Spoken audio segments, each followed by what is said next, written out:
የኔ ፍቅር አርግዣለሁ።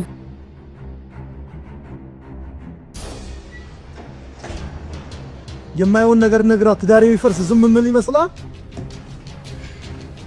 ትዳር እንዳለ ነው እንደምታስበው? ትዳር ያለው ሰው እኮ ቢያንስ ትንሽ ለትዳሩ ክብር ይኖረዋል። ደጋግሜ ነግሬያለሁ። ወይኒ ዘመዴ ናት። የማይሆን ጥርጣሬ ውስጥ ነው። ታዲያ ምን ችግር አለው? ስለዚህ ዝምድናም ቢሆን ከቃል ጋር ብናወራበት ምን ይመስላል? አስፈላጊ አይደለም። የ24 ሰዓት እድሜ ይሰጣሉ። ሄኖክን ሄደህ ይቅርታ ጠይቅ። አለበለዚያ ከምታስበው በላይ በጣም መጥፎ ሰው ነው። ተጠንቀቅ።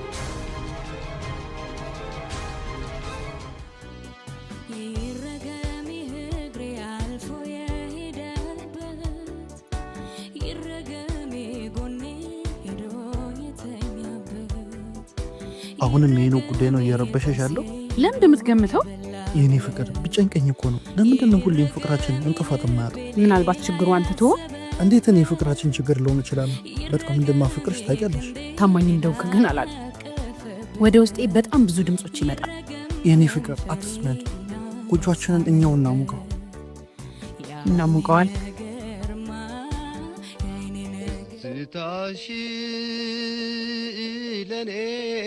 ሀይ ተነስተ ሰላም አትለኝም እንዴ? የኔ ፍቅር ሰላም። አንተ ግን በጣም ክፉ ሰው ነህ።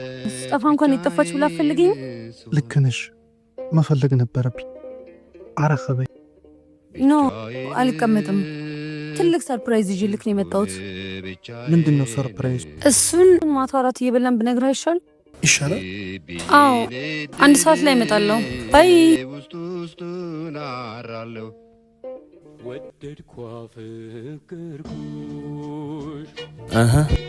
ጆዬ እስኪ ሻለ ትንሽ እንኳን ብታርፍ ምን አለበት? ቶ እባክህ አንደኛዬን ስሙት አርፈዋል። ቀልደህ ሞታል። ይልቅ አቤል ቢሮ መጥቶ ነበር። ደሞ ምን ቀረኝ ብሎ መጣ? እኔ ሊያስፈራራ። ትንሽ አበዛዋል መሰለው። ቶ የማደርገውን ያውቃል። ምን ልታደርግ? እሱን ብታዩ አይሻልም? በቃ ምሳ ጠብቀዋል። እንዴት ነው የዚህ ቤት ላዛኛ አናፈቀሽም? ከላዛኛው በላይ የናፍቅኝ አንተ ነህ። እውነት ለመናገር እኔ ራሱ በጣም ናፍቀሽኝ። ሰርፕራይዙን ለመስማት ቸኩል። ምንድን ነው? የኔ ፍቅር አርግዣለሁ።